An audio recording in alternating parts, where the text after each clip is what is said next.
you short. I'm so sorry. Pierre Poilievre is just holding a news conference in Toronto. Let's listen to the Conservative leader as he speaks this morning in Toronto. Because of the inflationist deficits that increases the rates and the bureaucracy that stops the construction of homes. So we have 1 out of every 5 Canadians skipping meals because they cannot pay for groceries. We have 1.5 million who must go to a food bank because of the fact that their food is too expensive.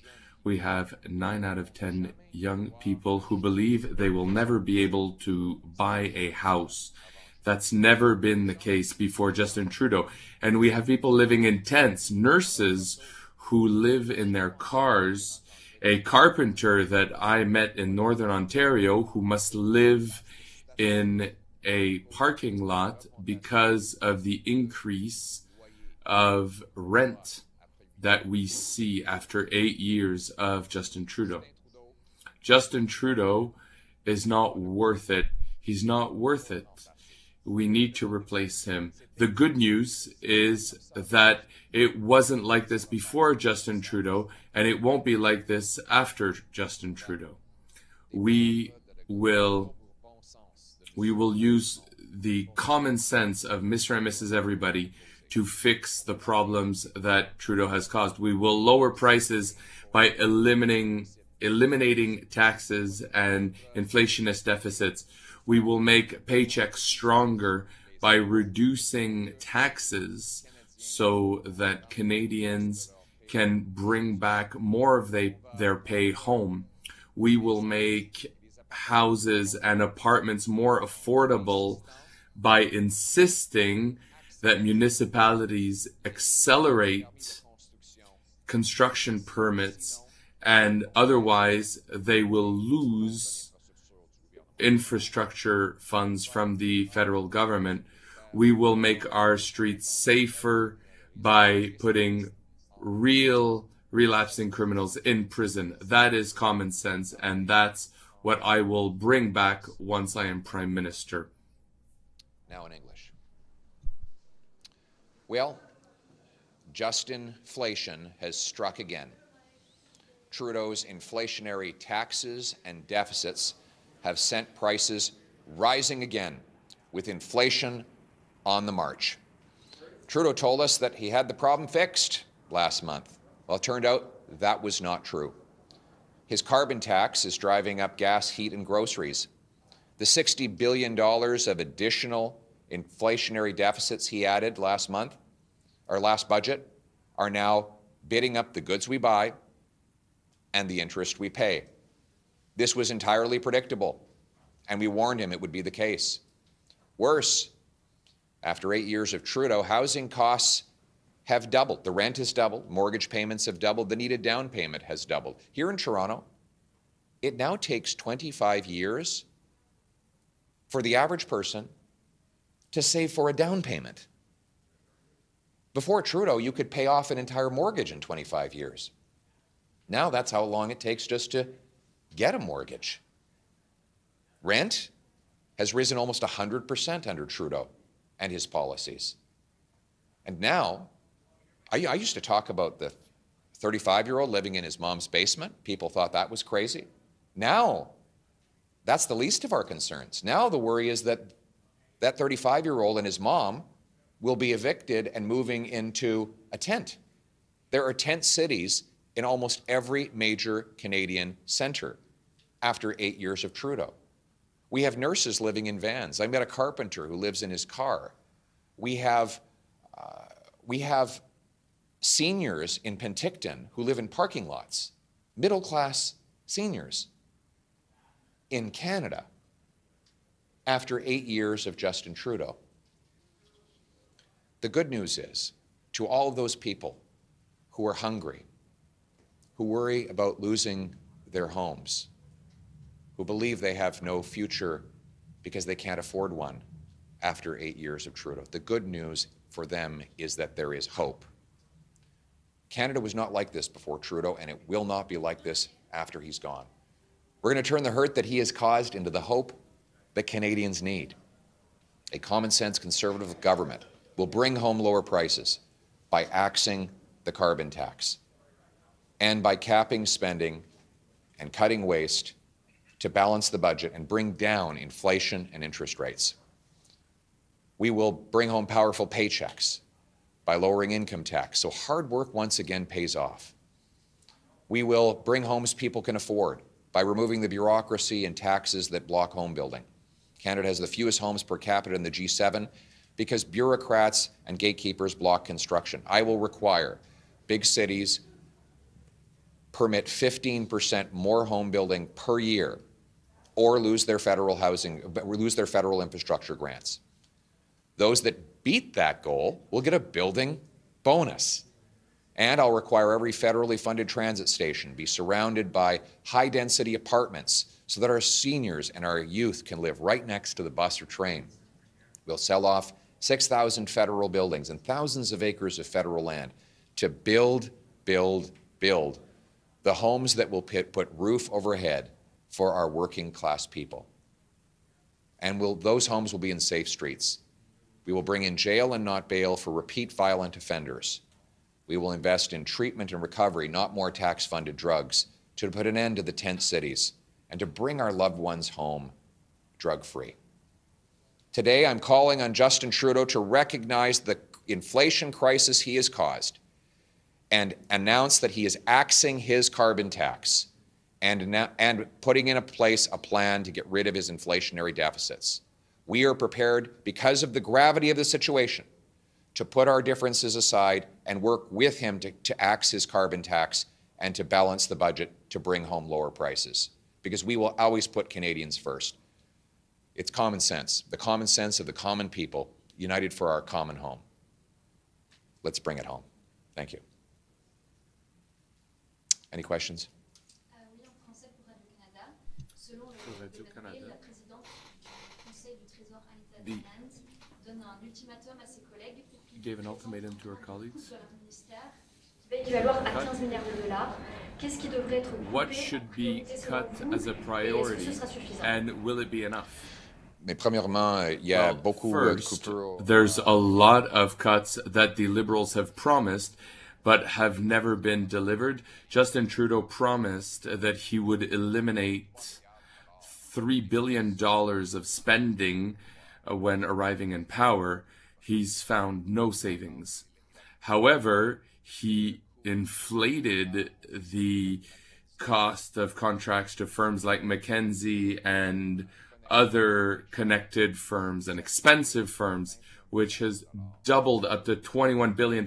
That's a lot of waste for work that could be done within the government instead of being contracted to large businesses who charge us $2,000 a day for each consultant. And that's just an example.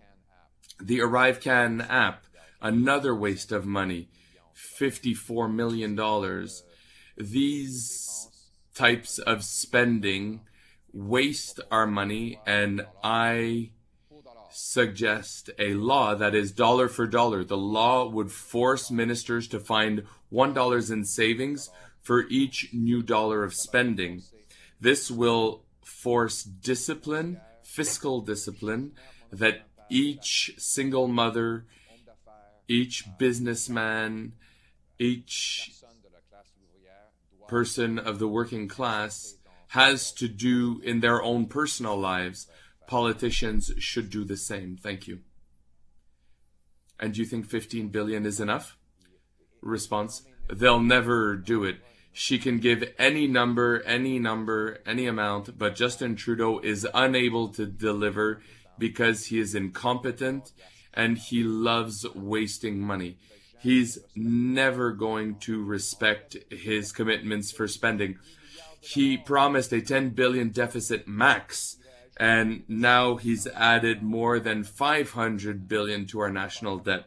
So we cannot trust Justin Trudeau when it comes to our money, because he is incompetent, who loves spending other people's money, because he never has to pay the bill. So he's not worth it. He's not worth our time.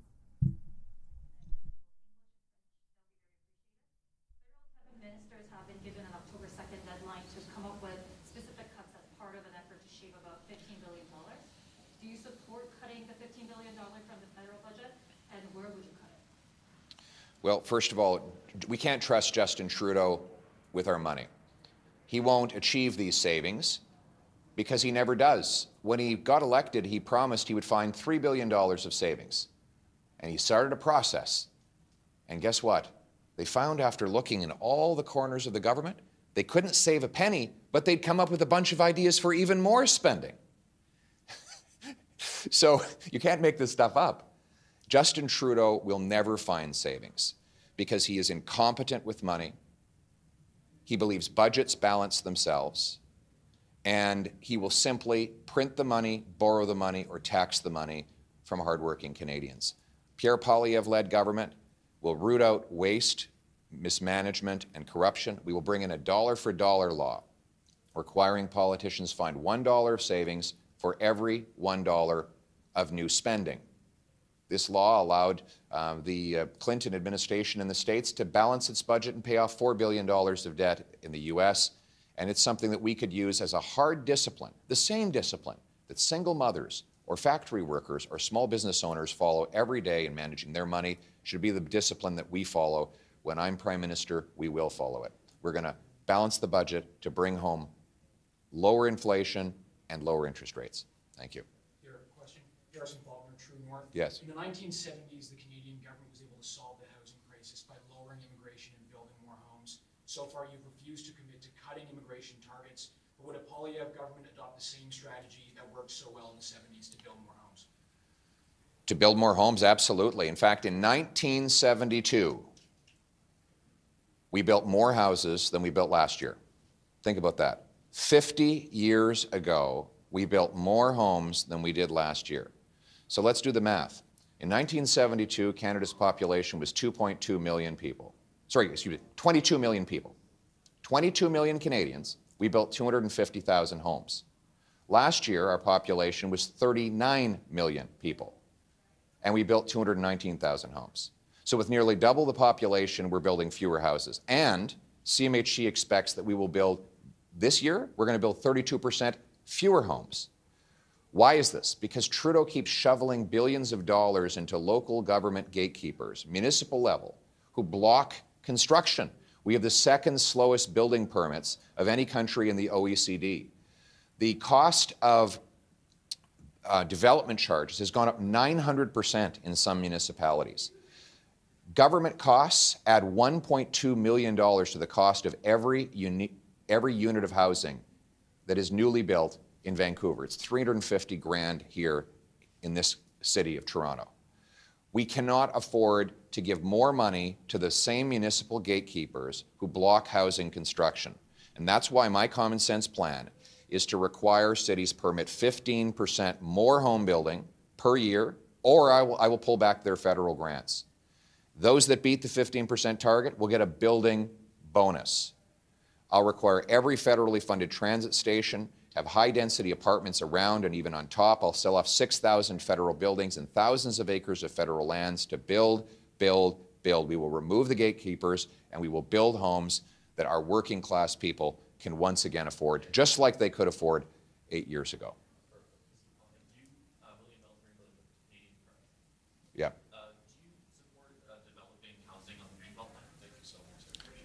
Sorry, please.